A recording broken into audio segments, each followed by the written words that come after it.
हरिः ॐ स्वस्ति श्री गणेशाय नमः।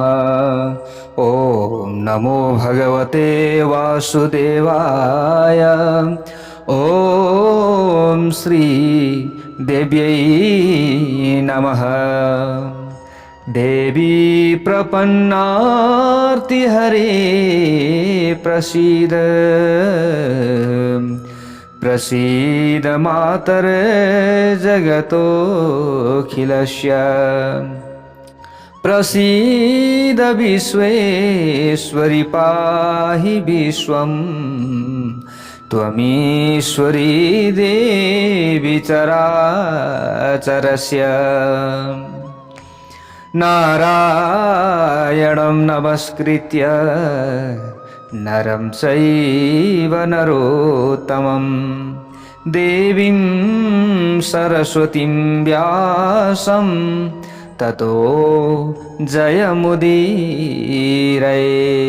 जय श्री हरि, जय श्री राधे। यतिखेर हजुरहरू श्रीमद्देवी भागवत महापुराण कथा श्रवण गर्दै हुनुहुन्छ। तपाईँ हामी आजको नयाँ भाग 60 मा उपस्थित भएका छौँ। सबले भनौँ एकचोटि जगत जननी दुर्गा माता की जय होस्।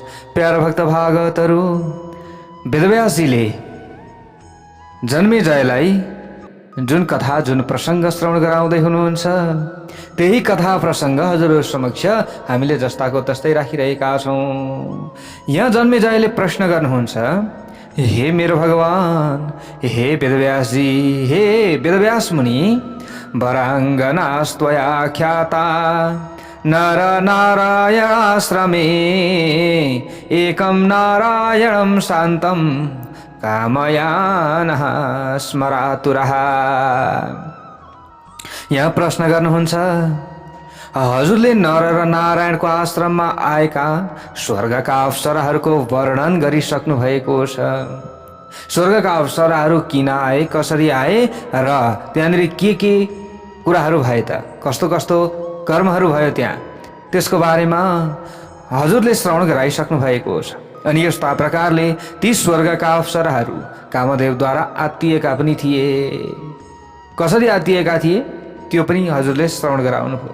तिनीहरू शान्त स्वभावका मुनि नारायणमा आसक्त भएका थिए। ती अप्सराहरूले नारायणमा आसक्ति देखाएपछि नारायणले तिनीहरूलाई श्राप दिन लाग्नुभयो। त्यो समयमा श्राप दिन लाग्नु भएको थियो। त्यस बेला नारायणका भाइ धर्मका ज्ञाता नरले दाजुलाई श्राप दिनबाट रोक्नु भए। दाजु के गर्नुहुन्छ, यति छिटै आवेशमा नआउनुहोस्, रोक्नुभयो। त हे वेदव्यास ऋषि, यसरी रोक्नु भएको थियो भन्ने कुराहरू मैले श्रवण गरेको थिएँ। अत्यन्त काम पीडित अप्सराहरूबाट आफ्ना मनमा पतिको रूपमा सङ्कल्प गरिएका नारायण मुनिले यस्तो मानसिक सङ्कटको घडीमा के गर्नुभयो त, अब त्यो म सुन्न चाहन्छु। हे मेरो भगवान, हे वेदव्यासजी, इन्द्रद्वारा पठाइएका ती स्वर्गका अप्सराहरूले बारम्बार धेरै प्रार्थना गरेर विवाहका लागि व्यवस्था ल्याउन खोज्दा मुनि नारायणले के गर्नुभयो त त्यस पछाडि, त्यो पनि म सुन्न चाहन्छु। हे वेदव्यासजी, म नारायण मुनिको मोक्षदायक परम पवित्र चरित्र सुन्न चाहन्छु, मलाई विस्तार पूर्वक श्रवण गराउनुहोला भनेर यसरी प्रश्न गरेपछि अगाडि गएर अब वेदव्यासजीले यहाँनिर भन्नुहुन्छ, श्रेणु राजन् प्रवक्ष्यामि यथा तस्य महात्मनः धर्मपुत्रस्य धर्मज्ञ विस्तरेण वदामि ते। हजुरले राम्रो प्रश्न गर्नुभएको छ। हे राजा जन्मेजय, अब हजुरले सुन्नुहोला, म सबै कुरा भन्दै जानेछु। ध्यानपूर्वक एक एक शब्दलाई कर्णरूपी दुनाबाट आफूले श्रवण गरेर हृदयमा हृदयङ्गम गर्ने प्रयत्न गर्नुहोला। हे धर्मज्ञ राजा, म महात्मा धर्मका छोरा नारायणको चरित्र विस्तारपूर्वक तपाईँ सामु उपस्थापित गर्दैछु। जब नरले नारायणलाई श्राप दिन लाग्नु भएको देखे, जब नरले नारायणलाई जो नारायण हुनुहुन्थ्यो, नारायणले चाहिँ श्राप दिन लागेको जब नरलाई देख्नुभयो त्यसबेला तिनले नारायणलाई आश्वासन दिनुभयो र श्राप दिनबाट रोक्नुभयो। त्यो समयमा नारायणको क्रोध शान्त गराउनुभयो। यस्ता प्रकारले शान्त भइसकेपछि ती दुवैले अप्सराहरूसँग मन्द मन्द मुस्कान छर्दै नि मिठा वचनले भन्न लाग्नुभयो। प्यारा भक्त भागवतहरू, हामीले यहाँबाट के बुझ्नु पर्दछ? लडाइँ गरेर, झगडा गरेर, विवाद गरेर, रिसाएर, क्रोध गरेर समस्याको समाधान हुने रहेनछ। शान्त स्वभावले हाँसेर, हँसिलो खुसिलो भएर, अनुहार चम्किलो बनाएर, सबैसँग मिलनसार भएर बोलेर हामीले उसलाई आफ्नो बसमा पार्न सक्दछौँ। प्यारा भक्त भागवतहरू, एकदम रिसायो भने त फेरि अर्कोचोटि आफूले राम्रै कुरा भने तापनि यो हिजो रिसाएको थियो, यसले पक्कै पनि मेरो अहित पो चिताउँदैछ कि भन्ने कुरा व्यक्तिमा छाप परिहाल्छ। त्यसै कारणले गर्दा फकाइ राम्रो तरिकाले मजाले बोलेर कुनै पनि समस्याको समाधान हुन्छ, तर रिसाएर झर्केर हुँदैन भन्ने कुराको ज्ञान पनि हामीले यी कथाहरूबाट प्राप्त गर्नु पर्दछ। ल हेर्नुहोस्, मन्द मन्द मुस्कान छर्दै मिठा वचनले अब यहाँ भन्न लाग्नुभयो, हे सुन्दरीहरू। के भन्नुभयो? हे सुन्दरीहरू, हामीले यस जन्ममा विवाह नगर्ने सङ्कल्प गरेका छौँ। हामी यो जन्ममा विवाह गर्नेवाला छैनौँ। हामी दुवै भाइले यो जन्ममा विवाह गर्ने छैनौँ, यति कुरा विचार गर। त्यसकारण तपाईँहरूले हामी माथि कृपा गरेर स्वर्गमा जाने काम गर्नुहोस्। अब यहाँ अल्झिएर यहाँनिर गन्थन मन्थन गरेर हुनेवाला कुरा केही पनि छैन, बरु स्वर्गतिर लागे हुन्छ। धर्मका ज्ञाता मानिसहरूले अरूको व्रत भङ्ग कहिले पनि गर्दैनन्।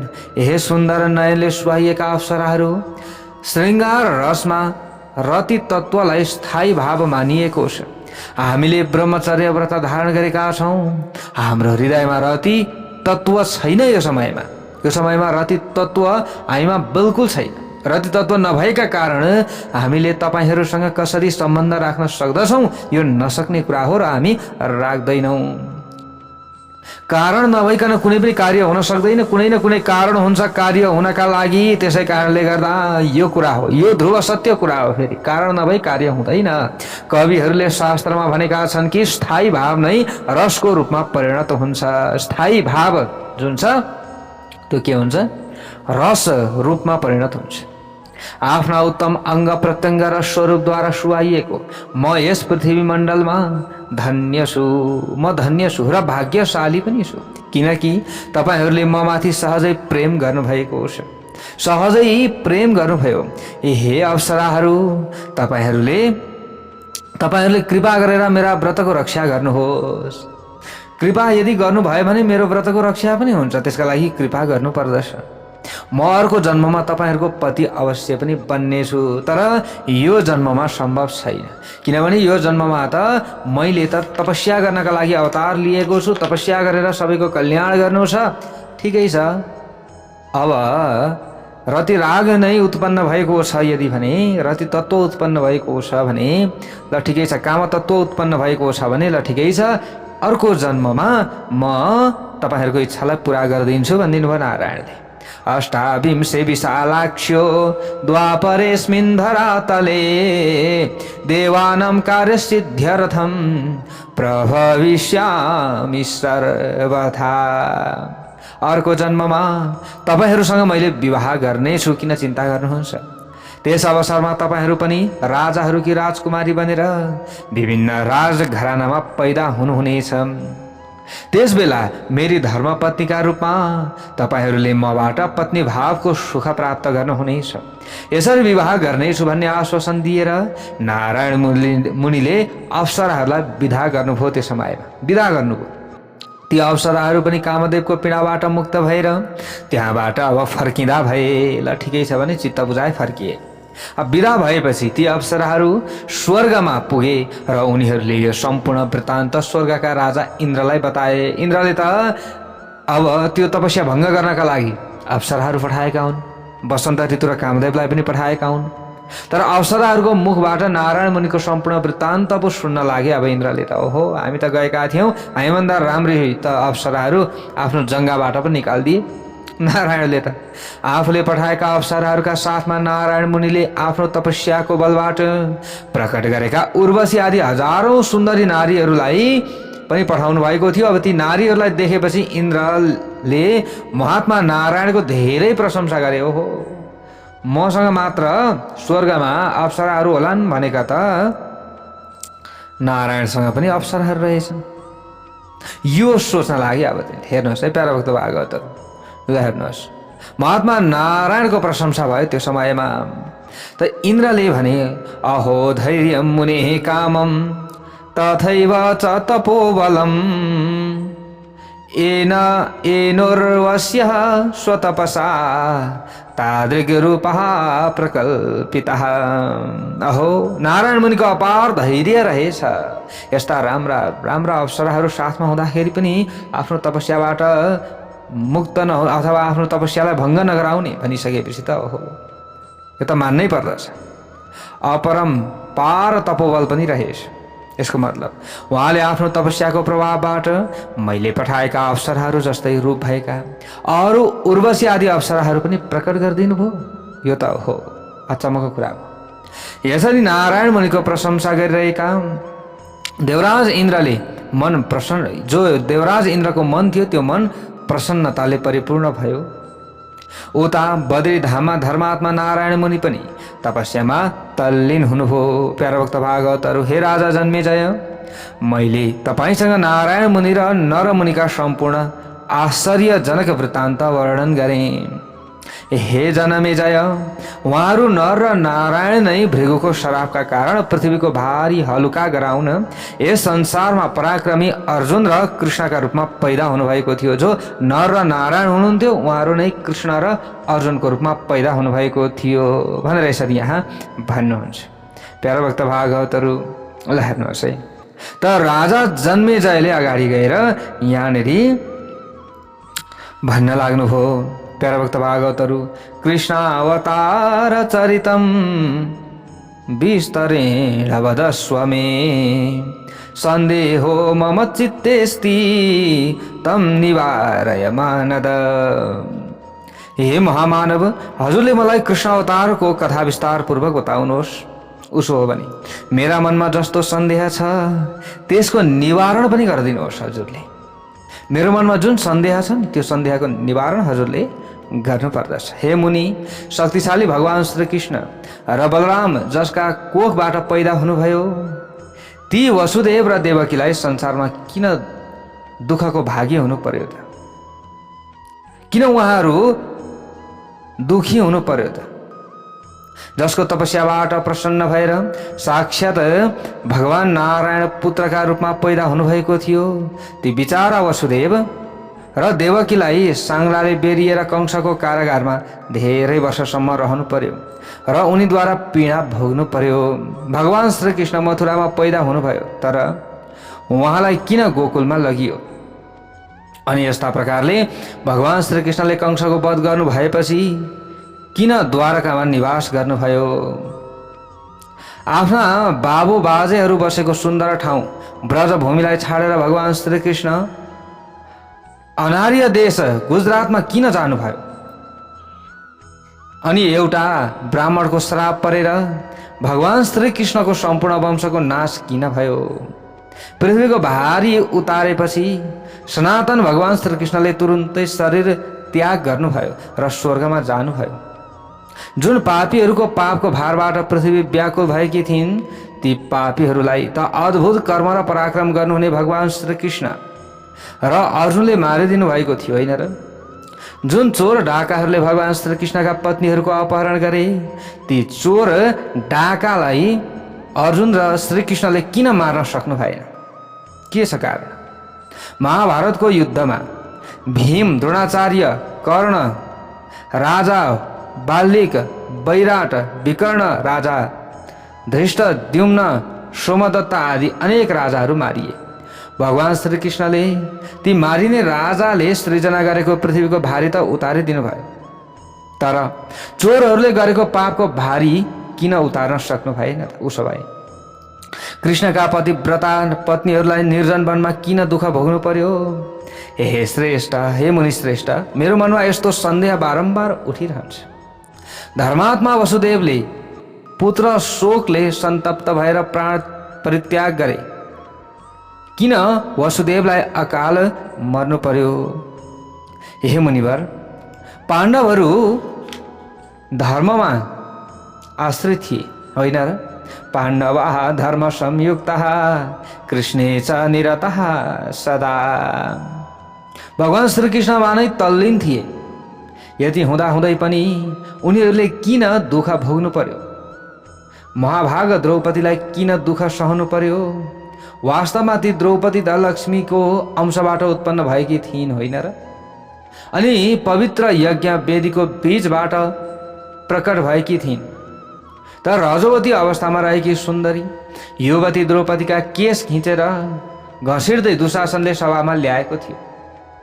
त्यो दुःख उनले सहनु पर्यो। वनवासमा रहँदा पतिव्रता द्रौपदीलाई सिन्धु राजा जयद्रथले सताएको थियो। यसै गरी अज्ञातवासको समयमा कीचकले रोइरहेकी द्रौपदीलाई धेरै सतायो। फेरि अश्वत्थामाले घरै भित्र आएर उनका 5 छोरालाई मारिदिएका थिए। यसै गरी द्रुपदका छोरा अभिमन्युलाई बाल्य अवस्थामा नै युद्धमा मारियो। यसै गरी कंसले देवकीका 6वटै पुत्रको वध गरे। यस्ता यी घटनाहरूलाई टार्न सक्ने शक्ति भए तापनि भगवान श्रीकृष्णले टार्नु भएन र प्रारब्ध जे थियो त्यो हुन दिनुभयो। यादवहरूमाथि श्राप पर्यो। त्यसै कारण तिनीहरूले प्रवास क्षेत्रमा गएर मृत्यु भरण गरे। यसरी भयंकर रूपमा यदुकुलको नाश भयो। अत्यन्त भगवानका जो प्रिय पत्नीहरू थिए, पत्नीहरूको अपहरण पनि भयो। अत्यन्त प्रिय पत्नीहरूको अपहरण पनि भयो। भगवान श्रीकृष्ण आफै नारायण हुनुहुन्थ्यो, ईश्वर हुनुहुन्थ्यो, विष्णु हुनुहुन्थ्यो। यस्तो हुँदा हुँदै पनि उहाँले दास झैँ बनेर यदुकुलका राजा उग्रसेनको सेवा गर्नुभयो। हे महाभाग, मुनि नारायणको विषयमा मलाई सन्देह छ कि आचार र व्यवहारमा त उहाँ साधारण मानिस समान नै हुनुहुन्थ्यो होइन र? हेर्दाखेरि साधारण मनुष्य जस्तै उहाँ हुनुहुन्थ्यो। सबै प्राणीहरूमा हुने हर्ष, शोक आदि भाव पनि उहाँमा थिए। भगवान श्रीकृष्णकै कुरा गर्ने हो भने पनि उहाँको मृत्यु शिकारीको बाणबाट भयो। यस्तो किन भयो त? ईश्वरस्य हरे जाता कथमप्यन्यथा मतिः। हे मुनि वेदव्यासजी, हजुरले श्रीकृष्ण भगवानको महान चरित्रको विषयमा मलाई विस्तार पूर्वक बताउनुहोस्। अलौकिक शक्तिले सम्पन्न भगवानद्वारा पृथ्वी मण्डलमा गरिएका कर्महरूको विषयमा पनि बताउनुहोस्। हे मुनिश्रेष्ठ, भगवान श्रीकृष्णले दैत्यहरूको आयु सकिँदा पनि उनीहरूलाई सजिलै मार्न सक्नु भएन। निकै परिश्रम र कष्टले मार्नुभयो होइन र? त्यसबेला उहाँको विख्यात ऐश्वर्य शक्ति कहाँ गएको थियो त उसो भए? अनि रुक्मिणी हरण गर्दा भगवान वासुदेव श्रीकृष्ण रुक्मिणीलाई लिएर भाग्नु भएको थियो। तर उहाँले शत्रुहरूको डटेर मुकाबिला किन गर्नु भएन? त्यसबेला साँच्चै भन्ने हो भने उहाँको आचरण चोरको जस्तै देखियो होइन र? अत्यन्त समृद्ध र आफ्ना पूर्वजहरूद्वारा राम्ररी सजाइएको मथुरा मण्डल छाडेर भगवान श्रीकृष्ण जरासन्धको डरले द्वारकामा पुग्नुभयो। त्यसबेला उहाँलाई कसैले पनि यी श्रीकृष्ण भगवान विष्णुका अवतार हुन् भनेर जान्न सकेनन्। हे वेदव्यासजी, भगवान श्रीकृष्णले आफूलाई ब्रजभूमिमा किन लुकाएर राख्नुभयो त्यसको कारण पनि मलाई बताउनुहोस्। किन लुकाएर राख्नु? केही न केही कारण त होला नि, त्यसको कारण बताउनुहोस्। हे सत्यवतीका सुपुत्र वेदव्यासजी, मैले यस्ता धेरै प्रश्न गरेँ। यस्तै अरू पनि मेरा मनमा सन्देहहरू रहेका छन्। हे महाभाग, हे उत्तम ब्राह्मण, हजुर सर्वज्ञ हुनुहुन्छ। हजुरले मेरा सबै प्रकारका सन्देहलाई मेटाइदिनुहोस्। अझ एउटा ज्यादै गोप्य सन्देह मेरो मनमा लुकिरहेको छ र बाहिर निस्कन सकिरहेको छैन। तापनि आज म हजुरसँग खोलिरहेको छु कि 5 पाण्डवकी एउटी पत्नी द्रौपदी हुनु संसारमा निन्दनीय कुरा होइन र? विद्वानहरू त सदाचारलाई नै उत्तम प्रमाण मान्दछन् होइन र? सबै कुरा गर्न सक्ने समर्थ पुरुष भएर पनि पाण्डवहरूले पशुले झैँ 5 भाइ मिलेर एउटी पत्नी किन स्वीकार गरे? देवता जस्ता भीष्म पितामहले पनि पृथ्वीमा 2टा वर्णशङ्कर सन्तान पैदा गराए। अब जसरी आफ्नो वंशको रक्षा गरे, के त्यो उचित थियो त? मुनिहरूद्वारा कुनै उपायबाट पनि छोरा जन्माउनु पर्दछ भन्ने जुन धर्म निर्णय गरिएको छ, के त्यो सही छ त? यसरी यहाँनिर प्रश्न गरियो। त वेदव्यासजीले अगाडि गएर भन्नुहुन्छ, श्रेणु राजन प्रवक्ष्यामि कृष्णस्य चरितं महत् अवतार कारणं चैव देव्याश्चरितमद्भुतम्। वेदव्यासजी भन्नुहुन्छ, हे जनमेजय, म श्री कृष्णको अनुपम चरित्र र उहाँको अवतारको कारण बताउँछु, चिन्ता नगर्नुहोस्। बताउँछु मात्रै होइन, त्यसका साथसाथै भगवतीको अद्भुत चरित्रको पनि जो त्यो विषय छ महत्त्वपूर्ण, त्यसको बारेमा पनि म वर्णन गर्नेछु, तपाईँले सुन्नुहोस्। एक समयको कुरा हो, पापीहरूको भारबाट दुखी भएकी अत्यन्त दुब्ली दिनहीन र भयभीत पृथ्वी गाईको रूप लिएर रुँदै स्वर्गलोकमा गइन्। कहाँ गइन्? स्वर्गलोकमा। स्वर्गमा इन्द्र महाराजले गाईलाई सोध्नुभयो त्यो समयमा, हे पृथ्वी, गाईको रूप धारण गरेर आएकी छौ, अहिले तिमीलाई जुन त्रास आइलाग्यो, तिमीलाई कसले दुःख दियो? वस्तुतः तिम्रो मनमा कुन ठुलो कष्ट छ त्यो बताऊ। इन्द्रका कुरा सुनेर पृथ्वीले भनिन्, हे देवराज, हजुर साँच्चीकै जिज्ञासा गरिरहनु भएको छ भने मेरा सबै दुःखको विषयमा बताउँछु, सुन्नुहोस्। अरूलाई सम्मान दिन जान्ने हे देवता, म पापको भारले धसिँदै गएकी छु। मैले पापको भार थाम्न सकेको छैन।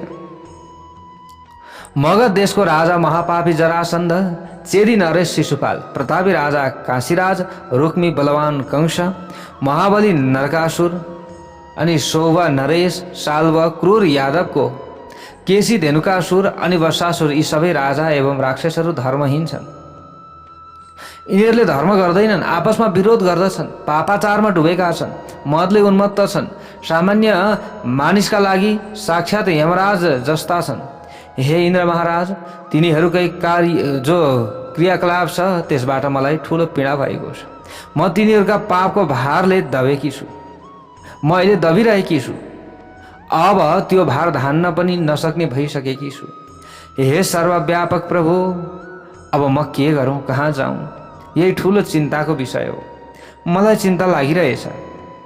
यसरी पृथ्वीले भनिन्, हे इन्द्र महाराज, पहिले मैले हिरण्याक्ष दानवद्वारा अपहरण गरिएका कारण साह्रै दुःख पाएँ। त्यस बेला अत्यन्त ठुलो ऐश्वर्यले सुहाउनु भएका वराह रूप धारण गर्नुहुने भगवान विष्णुले मेरो उद्धार गर्नुभएको थियो। उहाँले वराह रूप लिएर मेरो उद्धार नगर्नु भएको भए म त्यो भन्दा पनि अधिक दुःखको स्थितिमा पुग्ने थिएँ। हजुरले यो कुरा राम्ररी बुझ्नुहोस्। ल हेर्नुहोस्, यसरी पृथ्वीले अनुनय विनय गरिन्। कश्यप ऋषिका छोरा दुष्ट दैत्य हिरण्याक्षले मलाई अपहरण गरेर महासमुद्रमा लगी डुबाइदियो। त्यसबेला भगवान विष्णुले बँदरको रूप धारण गरेर हिरण्याक्षको संहार गरेर मेरो उद्धार गर्नुभयो। त्यसपछि भगवान विष्णुले मलाई स्थिर गराउनु भयो। उहाँले त्यसो नगर्नु भएको भए म आजसम्म पातालमै एकदम रहन्थेँ अथवा म त्यहीँ रहन्थेँ, त्यहीँ सुतिरहेको हुन्थेँ। हे इन्द्र महाराज, अहिले म धरतीमा चलखेल गर्ने दुष्ट पापी राजाहरूको पापको भारी बोक्न असमर्थ भएकी छु। पाप बढिरहेको छ पृथ्वीमा। हे इन्द्र महाराज, यसपछि पापै पापले भरिएको 28औं कलियुग आउँदैछ। त्यसबेला संसारमा धेरै पाप बढ्न जाँदा मेरो भारी पनि थपिनेछ र पीडा पनि थपिनेछ। सहन नसकेर म तत्कालै पातालमा पुग्नेछु। त्यसैले हे देवराज इन्द्र, दुःखरूपी महासागरबाट मलाई अहिले पार लगाउनुहोस्, मेरो भारी हलुका तुल्याउनुहोस्। म हजुरका चरणमा नमन अर्पण गर्दछु। यसरी बिन्ती गरेपछि इन्द्रले अगाडि गएर भन्नुहुन्छ, इले किम ते करोम्यद्य ब्रह्माणं शरणं व्रजम् अहं तत्र गमिष्यामि सते दुःखम हरिष्यति। हे पृथ्वी, म अहिले तिम्रा निमित्त के गर्न सक्दछु र? के गर्न सक्दछु? तिमी सृष्टिकर्ता ब्रह्माजीको शरणमा जाऊ, उहाँले नै तिम्रा कष्ट हटाइदिनु हुनेछ। मैले केही पनि गर्न सक्दिनँ। बरु तिमीलाई सघाउन म पनि पछि पछि आउनेछु, यसमा चिन्ता नगर। इन्द्रको कुरा सुनेर पृथ्वीले तत्काल ब्रह्मलोक जान भनेर प्रस्थान गरिन्। पृथ्वीका पछि पछि देवताहरूलाई साथमा लिएर देवराज इन्द्र पनि ब्रह्मलोकमा पुगे। हे जनमेजय, महाराज गाईलाई आएकी देखेर ब्रह्माजीले ध्यान दृष्टिले हेर्नुभयो त्यो समयमा र वास्तवमा यिनी गाई होइनन्, गाईको रूप लिए कि पृथ्वी हुन् भन्ने कुरा थाहा पाउनुभयो ब्रह्माजीले। ब्रह्माजीले भन्नुभयो, हे कल्याणी, तिमी किन रोइरहेकी छौ? तिमीलाई के दुःख आइलाग्यो त्यो भन, मलाई सबै कुरा बताऊ। हे पृथ्वी, कुन पापाचारीले तिमीलाई कष्ट दिइरहेको छ त्यो पनि बताऊ। यसरी भनेपछि अब पृथ्वीले अगाडि गएर भन्दछिन्, कली रायाति दुष्टोयम बिभेमी तद भयादहम पापाचारः प्रजास्तत्र भविष्यन्ति जगतपते।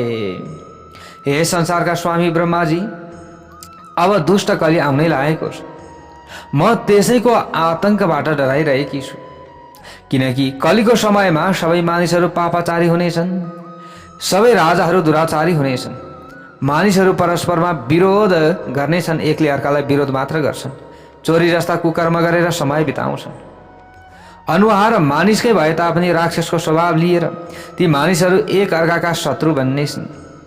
हे पितामह, हजुरले ती दुष्ट राजाहरूको वध गरेर मेरो भार हलुका तुल्याउनुहोस्। हे महाराज, म पापी राजाहरूका सैनिकहरूको पापको भारबाट दबिएकी छु। यसरी भनिसकेपछि अब ब्रह्माजीले अगाडि गएर भन्नुहुन्छ, नाहम शक्तस्तथा देवी भारावतरणे तव गच्छावः सदनं विष्णुर्देवदेवस्य चक्रिणः। हे वसुन्धरा, हे देवी, तिम्रो भारी हटाउनमा कुनै पनि रूपमा समर्थ छैन। तिम्रो भार हटाउन म सक्दिनँ। अब हामी दुवै देवताका पनि देवता भगवान चक्रपाणी विष्णुको धाममा जाउँ। भगवान जनार्दनले अवश्य नै तिम्रो भारी हलुका तुल्याउनु हुनेछ। मैले पहिलेदेखि नै राम्ररी विचार गरेर तिम्रो काम सफल गराउने योजना बनाएको छु। त्यसै बेला उहाँले इन्द्रलाई सम्बोधन गर्दै भन्नुभयो, हे देवराज, जहाँ भगवान जनार्दन विराजमान हुनुहुन्छ त्यो विष्णुको धाममा अब हामी जाउँ। कहाँ जानुपर्दछ? जहाँ भगवान श्री हरि विष्णु हुनुहुन्छ त्यहाँ जानुपर्दछ। त वेदव्यासजीले अगाडि गएर यहाँ भन्नुहुन्छ, इत्युक्त्वा वेदकर्तासौ पुरस्कृत्य सुराम सगाम। हे राजा जन्मेजय, पृथ्वी र इन्द्रलाई सम्झाएर वेदका रचयिता र 4 मुखले सुहाउनु भएका ब्रह्माजी हंसमाथि सवार हुनुभयो। देवता देवराज इन्द्र र गाईको रूप धारण गरेकी पृथ्वीलाई साथमा लिएर विष्णु लोक जान भनेर प्रस्थान गर्नुभयो। ल हेर्नुहोस् है, निश्चित समयमा विष्णुको धाममा पुगेपछि भक्तिभावले परिपूर्ण हृदय भएका ब्रह्माजीले वेदका वाक्यहरू उच्चारण गरेर भगवानको स्तुति गर्नुभयो। ल हेर्नुहोस् प्यारा भक्त भागवतहरू, त ब्रह्माजीले भन्नुभयो त्यो समयमा, सहस्र शीर्षास्त्वमसि सहस्राक्ष सहस्रपात् त्वं वेद पुरुषः पूर्वं देवदेव सनातनः। हे नारायण, हजुरका हजारौं शिर छन्, हजारौं आँखा छन्, हजारौं पाउ छन्।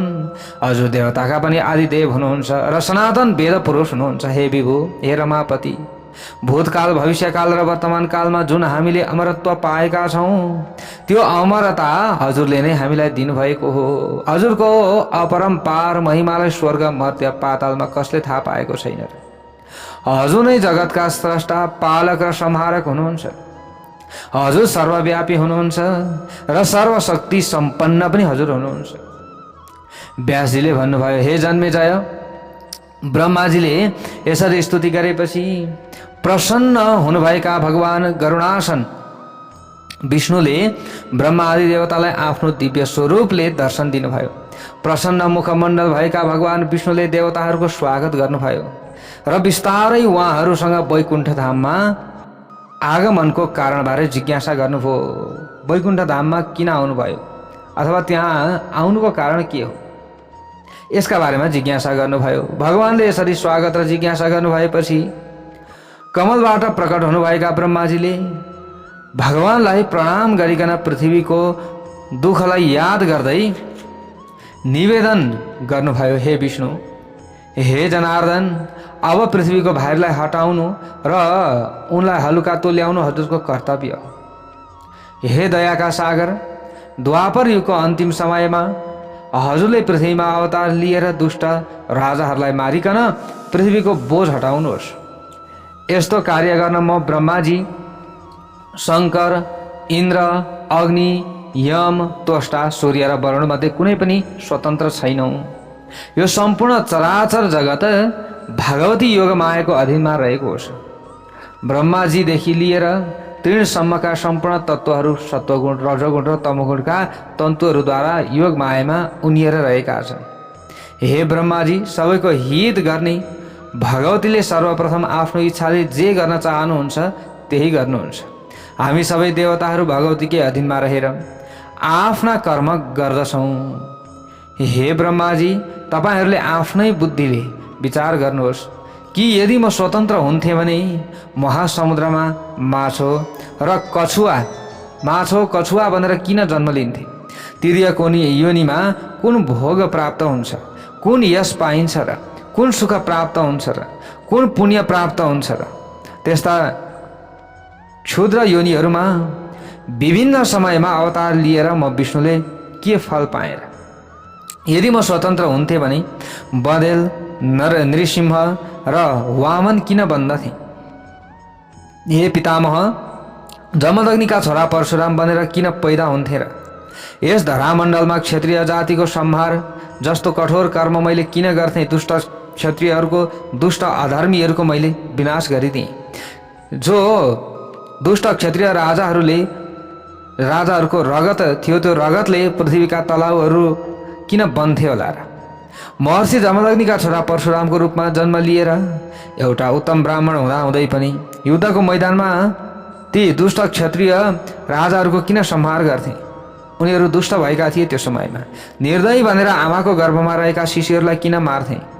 भगवान विष्णुले फेरि इन्द्रलाई सम्बोधन गर्दै भन्नुभयो, हे इन्द्र महाराज, रामको अवतार लिएर मैले दण्डक वनमा पैदल यात्रा गर्नु पर्यो, गेरुवा वस्त्र लगाउनु पर्यो, जटा र बल्कल धारण गर्नु पर्यो, निर्जन वनमा असहाय बनेर कुनै भोज्य सामग्री बिना निर्लज्ज भई शिकार खेल्दै म यताउति भड्किरहेको थिएँ। त्यसबेला म मायाले ढाकिएको थिएँ।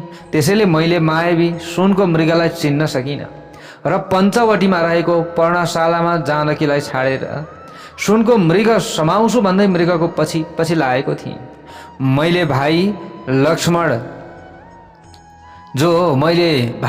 थिए, भाइ लक्ष्मण तिमी म गएतर्फ आउनु हुँदैन, पर्णशालामा बसेर भाउजूको रक्षा गर भनी वनमा आउन निषेध गरे तापनि प्रकृतिका गुणहरूले मोहित भएका कारण लक्ष्मणले पनि आफ्नी भाउजू सीतालाई एक्लै छाडेर मेरा पाइला हेर्दै उनी पर्णकुटीबाट धेरै पर पुगे। त्यसैबेला कपट स्वभाव भएको राक्षस रावणले योगीको रूप लिएर शोकले व्याकुल भएकी जानकीलाई तत्काल हरण गर्यो। त्यसबेला दुःखले व्याकुल भएर म वनमा भड्किँदै रोइरहेँ। त्यसै क्रममा आफ्नो कार्य सिद्ध गर्नको लागि मैले वनराज सुग्रीवसँग मित्रता गरेँ। त्यो समयमा त्यसैबेला मैले अन्यायपूर्वक सुग्रीवका दाजु बलिको वध पनि गरेँ, उनलाई शराबबाट मुक्त तुल्याएँ। त्यसपछि वानरहरूलाई आफ्ना सहयोगी तुल्याएर सीताको खोजीमा मैले लङ्कातर्फ प्रस्थान गरेँ। लङ्कामा राजाहरूसँग युद्ध गर्दा मेरा भाइ लक्ष्मण र म दुवै राक्षसहरूद्वारा नागपाशले बाँधियौँ। हामी दुवैलाई बेहोस देखेर सबै बाँदरहरू अत्यन्त चकित भए। त्यो समयमा त्यसबेला पक्षीराज गरुडले आएर हामी दुवै भाइलाई नागपाशबाट मुक्त गराए। त्यसबेला मलाई ठुलो चिन्ता भयो कि अब दैवले नजाने के कुरा भोग्न लगाउने हो। राज्य खोसियो, वनमा बास बस्नु पर्यो।